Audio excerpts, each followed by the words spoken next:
कैसे हैं आप सब। जैसा कि मैंने आपको पिछले सेशन में एक्सप्लेन किया था कि टेंसेस के बारे में, ठीक है। टेंसेस क्या, प्रेजेंट टेंस के बारे में बात की थी, पास्ट टेंस के बारे में बात की थी और फ्यूचर टेंस के बारे में बात की थी, ठीक है। तो फर्स्ट ऑफ ऑल हम एक्सप्लेन करेंगे प्रेजेंट टेंस को, ठीक है। अब मैंने आपको बताया था प्रेजेंट टेंस की, आपको मैंने 4 टाइप्स लिखवाई थी: present indefinite tense, present continuous tense, present perfect tense and present perfect continuous tense. So हम first of all present indefinite tense की बात करेंगे, ठीक है। इसकी उर्दू में पहचान है कि फ़िक्रे के आखिर में, मतलब एक फ़िक्रा लिखा जाता है ना, फॉर एग्जांपल मैं खाना खाता हूँ या मैं सोता हूँ या मैं बेड पे सोता हूँ, तो उर्दू में पहचान इसकी यह है कि फ़िक्रे के आखिर में ता है, ती है, ते है, ताहूँ आता है। और ये बात याद रखिएगा कि जो मैं आपको आगे एक्सप्लेन करने लगी हूँ, ये हर टेंस में जो है ना यही बात होती है कि singular subjects and plural subjects. Singular subjects कौन कौन से होती हैं? ही, शी, इट, दिस या सिंगल नेम। सिंगल नेम से मुराद ये है कि जैसे आपका नेम हो जाता है, जैसे अली हो जाता है, अब्दुल्ला हो जाता है, एक सिंगल नेम आता है, ठीक है। और प्लूरल सब्जेक्ट्स कौन से होते हैं? I, we, they and you, okay. और ये जो है ये हर टेंस में यही रहेंगे, सिंगुलर सब्जेक्ट्स यही रहेंगे, प्लूरल सब्जेक्ट्स यही रहेंगे, लेकिन बाकी टेंसेस स्ट्रक्चर में चेंजिंग आ सकते हैं, लेकिन सिंगुलर एंड प्लूरल हमेशा यही रहेंगे। बात करते हैं सिंपल टेंस की, ठीक है। सिंपल टेंस कौन सा? कि जैसे वो खाना खाता है।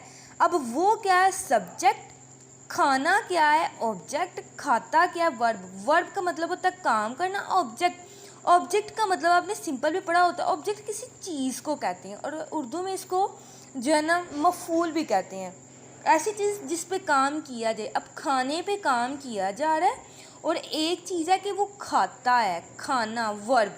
अब सिंगुलर सेंटेंस कैसे होता है? सिंगुलर सेंटेंस हम लिखते कैसे हैं? मतलब कि जो ही, शी, इट, दिस वाले सब्जेक्ट्स हैं, उनका सेंटेंस कैसे बनाते हैं? पहले लिखते हैं सब्जेक्ट, फिर लिखते हैं वर्ब, फिर उसके साथ वर्ब के साथ एस ई एस का इजाफा करते हैं, फिर हम लिखते हैं ऑब्जेक्ट, फिर हम प्लूरल सेंटेंस है। इसी तरह प्लूरल सेंटेंस को हम लोग किस तरह एक्सप्लेन करती हैं? पहले सब्जेक्ट, फिर वर्ब एंड फिर ऑब्जेक्ट, ठीक है। इसमें हम एस ई एस का इजाफा नहीं करते। अब मैं इसको एग्जाम्पल के साथ समझाती हूँ कि सिंपल सेंटेंस जो है, सिंगुलर सेंटेंस, उसको किस तरह एक्सप्लेन करते हैं, उसको किस तरह। जैसे वो खाना खाता है, इसका मतलब है he eats meal, he eats मील। अब मैं खाना खाता हूँ, आई ईट मील। अब देखें, अब ये प्लूरल आया, क्या प्लूरल में मैंने एस ई एस का इजाफा किया? नहीं, क्योंकि मैंने आपको बताया था कि प्लूरल में एस ई एस का इजाफा नहीं करते, लेकिन सिंगुलर में एस ई एस का इजाफा करते हैं, ठीक है। अब हमने ये सिंपल सेंटेंस पढ़ लीजिए कि वो खाना खाता है, मैं खाना खाता हूँ, ये है वो, जो सिंपल होती है। अब मनफी नेगेटिव सेंटेंस होते हैं जिसमें नहीं आता है। जैसे सिंगुलर है, अब सिंगुलर सेंटेंस उसका कैसे लिखती हैं? Subject plus does not plus verb plus object. Next हम बात करते हैं प्लूरल सेंटेंस की। प्लूरल सेंटेंस में क्या है जी? पहले आता है सब्जेक्ट, फिर आता है do not plus verb plus object. Plural sentence के साथ, मतलब प्लूरल सेंटेंस कौन से? आई, वी, दे, यू, उनके साथ डज नॉट नहीं लगता, उनके साथ हमेशा डू नॉट लगेगा। अब इसकी एग्जाम्पल मैं आपको एक्सप्लेन करती जाऊँ कि एग्जाम्पल में ऐसा होगा कि जैसे प्लूरल सेंटेंस है, ही, शी, इट, दिस, या सिंगल सेंटेंस है, प्लूरल जो सब्जेक्ट्स होते हैं उनके साथ हमेशा डज नॉट लगेगा, और जो सिंगुलर मैंने आपको एक्सप्लेन किया था ना कि जैसे ही, शी, इट, दिस, उनके साथ हमेशा डज नॉट, और जो प्लूरल है आई, वी, दे, यू, उनके साथ हमेशा डू नॉट लगेगा, ठीक है। और हमेशा इसमें वर्ब की फर्स्ट फॉर्म लगेगी, ठीक है। यहाँ पे मैं आपको एक्सप्लेन करती जाऊँ, वर्ब की हमेशा यहाँ पे फर्स्ट फॉर्म लगेगी, ठीक है।